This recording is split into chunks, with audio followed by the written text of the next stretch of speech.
Bienvenue sur Africa 24 dans cette nouvelle édition de l'Africa Tonight. Voici les titres de l'actualité. C'est l'une des informations principales de ces dernières 24 heures. La destitution d'Omar el-Béchir ce jeudi au Soudan. Les scènes de liesse populaire se multiplient. De nombreux Soudanais demandent que le président sur qui pèse un mandat d'arrêt international depuis 2009 soit livré à la Cour pénale internationale. Et le génocide au Rwanda en 1994, le président français Emmanuel Macron ouvre les archives pour comprendre le rôle de la France. Une commission d'historiens et de chercheurs auront accès à toutes les archives françaises concernant le Rwanda sur la période 90-94. Et le gouvernement ivoirien se penche sur les structures médicales sur l'ensemble des établissements passés au crible. 70% d'entre eux opèrent dans l'illégalité. Leur multiplication, une véritable bombe à retardement pour la santé des populations. Le président soudanais Omar el-Béchir, renversé ce jeudi par l'armée et remplacé par un conseil militaire de transition, serait toujours en détention, mais toujours aucune précision sur son lieu de détention. Omar el-Béchir, dont la destitution soulève plusieurs questions, notamment la possibilité d'une éventuelle traduction devant la CPI. Ange Bijou-Nomenyo. La destitution de l'ex-président Omar el-Béchir soulève de nombreuses interrogations. Celui qui avait dirigé le Soudan pendant 3 décennies sera-t-il traduit devant la Cour pénale internationale? Selon plusieurs spécialistes, cette possibilité n'est pas à négliger.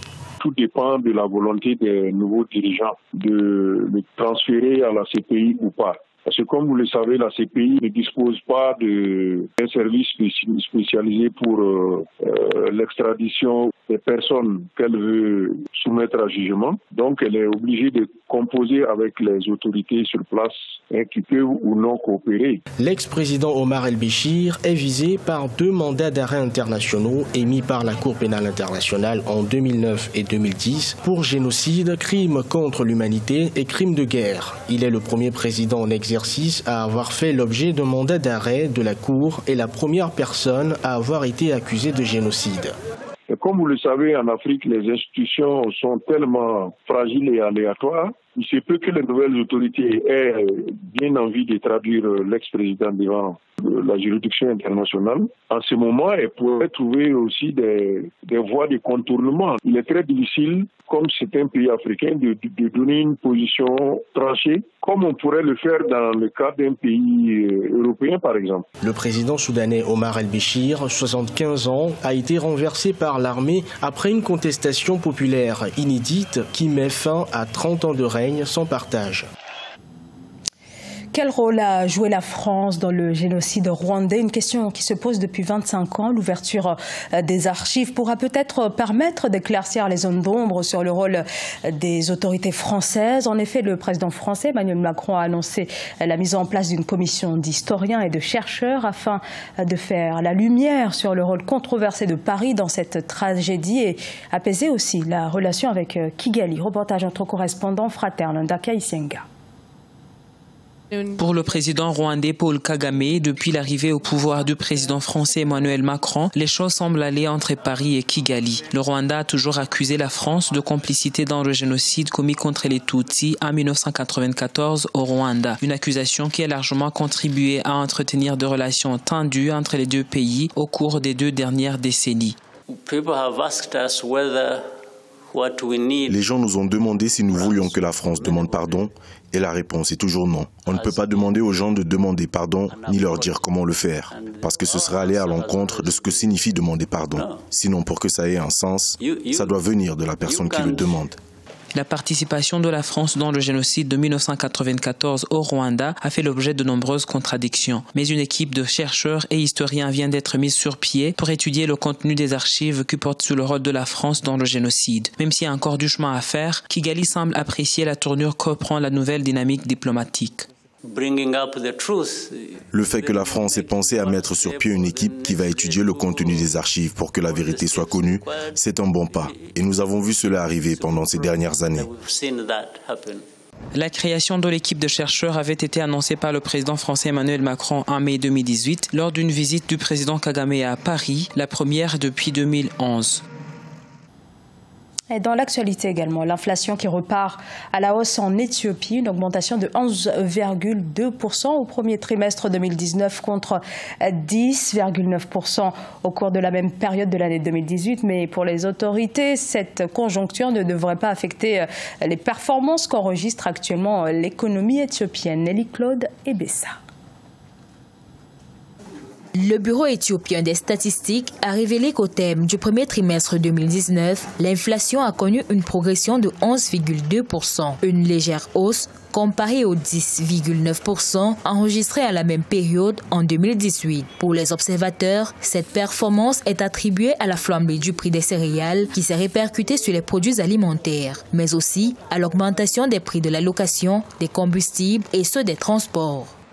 Ce taux-là est très élevé sur le pouvoir d'achat des consommateurs et a l'effet inverse sur le revenu des ménages. On a une baisse de consommation généralisée, de la productivité et immédiatement on a des implications sociales. L'inflation doit prendre en compte la structure de l'économie et l'inflation doit stabiliser le niveau de la consommation. Malgré cette hausse du taux d'inflation, la croissance de la production, les réformes politiques et économiques en cours semblent renforcer la confiance des investisseurs qui se sont engagés dans le pays. Une conjonction d'éléments qui pousse le pays à attendre une croissance de 8,5% au terme de l'année fiscale 2019. Avec un taux d'inflation qui est galopant, l'Éthiopie doit, s'il veut atteindre ses objectifs en matière de croissance, maîtriser son niveau d'inflation. L'État doit garder la même mise sur les produits de grande consommation,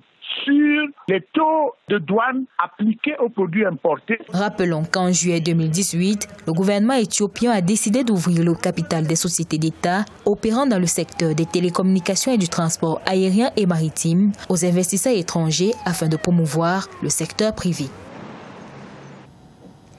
La suppression du fonds commun continue d'inquiéter les Burkinabés. Cette situation est le résultat du blocage des activités au ministère de l'économie et des finances. Accéder à certains services de l'administration fiscale est aujourd'hui très compliqué. Usagers et fonctionnaires tirent la sonnette d'alarme. Reportage de notre correspondant Jean-Paul Ouedraogo. Au Burkina Faso, la crise qui oppose les travailleurs du ministère de l'économie et des finances à leurs responsables est entrée dans une nouvelle phase. En effet, des usagers qui ont constaté ces derniers jours un arrêt de travail des agents dénoncent une stratégie de lutte à peine voilée. On dira clairement grève de fait parce que pour le demandeur, notamment des services au niveau du Minefid, lorsqu'il arrive, il a une requête. Si elle n'est pas traitée, c'est qu'il y a un arrêt de travail. Il revient plusieurs jours. Cela n'est pas traité, c'est un arrêt de travail. En cause, le fonds commun, cette prime trimestriellement versée aux agents du dit ministère est supprimée avec l'approbation de l'Assemblée nationale le 18 décembre 2018. Si le coût de ce blocage institutionnel s'évalue difficilement à ce stade, la situation actuellement difficile pour les autorités, notamment sur le plan sécuritaire, suscite des inquiétudes. Mais n'oublions pas qu'en parle de fonds, il y a la question du fonds commun. Alors que le fonds commun, la plupart des agents, notamment de ce ministère-là, on peut prendre des crédits auprès des banques, sur la base de ce type de bonus-là. À titre de rappel, le fonds commun, selon les autorités, était passé de 7,43 milliards de francs CFA en 2010 à près de 55 milliards de francs CFA en 2017. Des chiffres qui, à leur révélation, avaient révolté de nombreux Burkinabés. Des structures sanitaires peu réglementées qui continuent d'échapper au contrôle de l'État, une situation dramatique qui prévaut notamment en Côte d'Ivoire et sur laquelle le gouvernement a commencé à se pencher. Et ce qui ressort de cette intervention, c'est que 70% des cliniques n'auraient même pas obtenu l'autorisation d'ouvrir. Des établissements désormais sommés de se mettre en règle. Voyez ce reportage de notre correspondant Olive Adjakotan. En Côte d'Ivoire, le gouvernement demande aux établissements sanitaires privés non immatriculés de régulariser leur situation. Une initiative saluée par le syndicat national des médecins privés de Côte d'Ivoire.